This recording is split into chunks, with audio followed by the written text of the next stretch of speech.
everybody, this is not my, as previously promised, WrestleMania 24 discussion. As you can tell from the title, it says Ric Flair experience. So yes, I'll talk about my experience with Ric Flair, because I saw Trish's video talking about Ric Flair, and I thought, well, I can talk about Ric Flair too. I didn't really want to talk about WrestleMania 24 that much. I basically wanted to talk about Ric Flair, and I was going to talk a lot about the HBK Ric Flair match. I may still do it, but it was basically, I'll just have to run through the situation. Now, I'm Australian and I live in Australia, but I also run. I should add that I saw if Ric Flair does retire at WrestleMania and doesn't wrestle ever again, I would have seen Ric Flair's last match in Australia, which is nice. Of course, we didn't know it at the time, but I did. It was against it was a tag match with Shawn Michaels against the Spirit Squad. So, and it was a good match. Ric Flair did very well, playing the face in peril and all that, and did the figure four and all that crap. Did all the spots, and the crowd popped for it, and the crowd popped for him taking his shirt off, and then went ooh, and then took photos.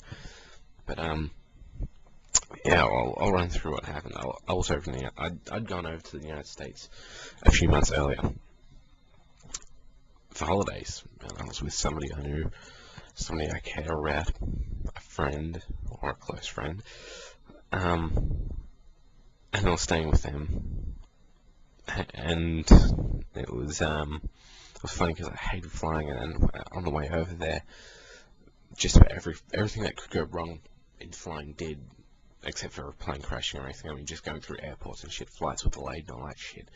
So I was fucking stuck in places I didn't want to be. I had to get picked up from Dulles Airport, which is a 5 or 6 hour drive away from where I was supposed to be. And I got someone to pick me up, and they drove me down there. And it was... But anyway, while I was there, I was on holidays. I didn't go sightseeing or anything like that. I wasn't really interested in that. I just wanted to relax, and because I knew people in North Carolina, I was going to stay there, which I did. And I relaxed, and I read Ric Flair's book, which was a surprising coincidence, because I bought it at a bookstore when I was over there. I bought a lot of books, actually. And yeah, I was just having such a good time over there, and I could play video games for a lot cheaper. Like DS games were only about $30 US, whereas over here they're about $60, $70, and the conversion rate's about 90 cents. An Australian dollar buys 90 cents US.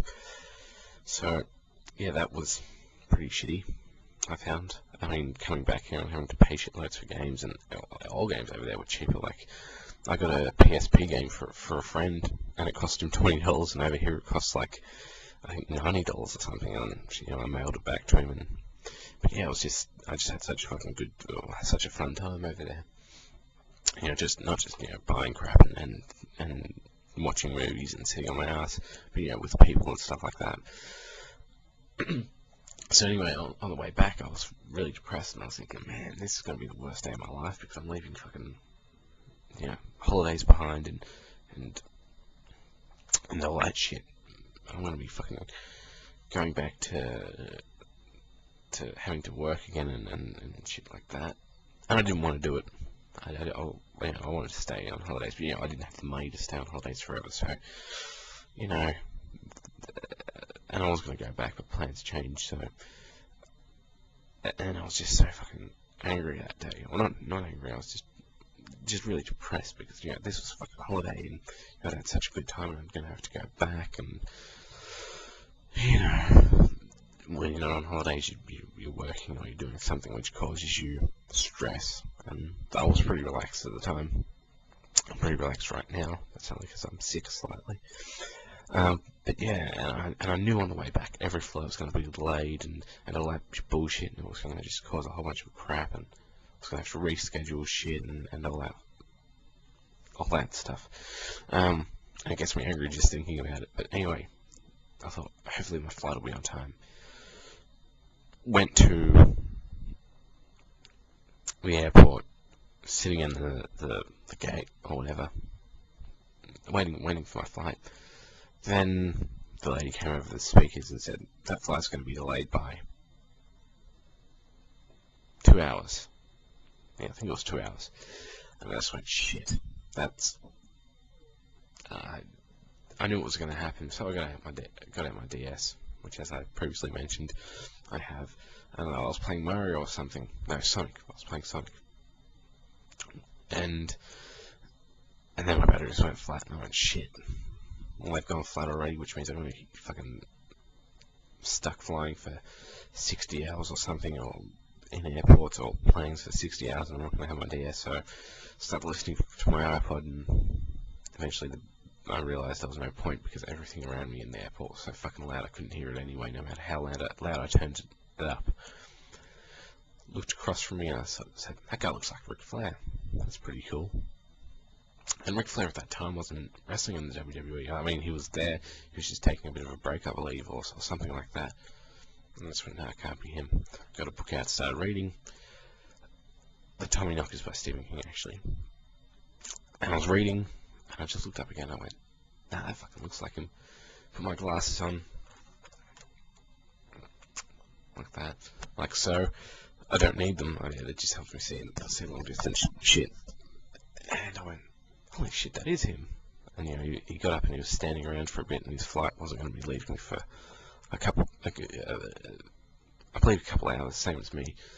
So I just went over and spoke to him. I introduced after about an hour or something, I mustered up the courage, and I don't usually go up and introduce myself to people and speak to them and all that crap. I'm like that, pretty shy and reserved. But I went over and introduced myself, spoke with him, told him I read his book, and spoke with him about some stuff for about 10 minutes, and then I went somewhere else, and because I was, didn't want to disturb him any further. But he was really nice. And that's the thing. And when I was speaking with him, I'm like, man, this is the most important person I'm ever gonna fucking meet. Being a massive wrestling fan, not just of WWE or any of the major promotions, but of wrestling as a whole. I mean, this guy is the most important person in professional wrestling in the past 40 years. I don't have any problem with saying that. I mean, he started wrestling in 1972. And 16-time world champion, or actually he's a 22-time world champion if you want to count the title changes in Puerto Rico and the non-WWE recognized ones. I mean, man, this guy's a fucking legend, and he's done more for wrestling than anybody I'll ever know personally has done for anything. And it was just fucking humbling. And I went home, and even though all my flights were delayed and everything was messed up, and I missed all my flights, and everything was just completely fucked, and my day was ruined. Well, my 2 days, what was supposed to be a day getting back to Australia, turned into like 3 days because everything was so fucked up. The whole time I was just smiling. I'm like, I met Ric Flair, fucking hell. And I wasn't saying that, but I was thinking that, and then I read his book again because it was just such it was like a religious experience or something. Like you'd met the Pope or something like that. I'm not religious myself, but it was just so fucking cool.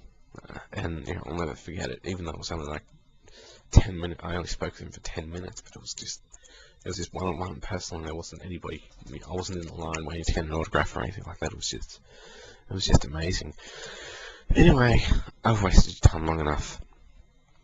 Enjoy WrestleMania 24. I know I will. I'm predicting Shawn Michaels and Ric Flair will either have a 4-star classic match, or it'll mess up and things will go terrible. But I doubt that will happen, because this is the one chance they have at having Ric Flair's retirement. Anyway, thanks for watching. Goodbye.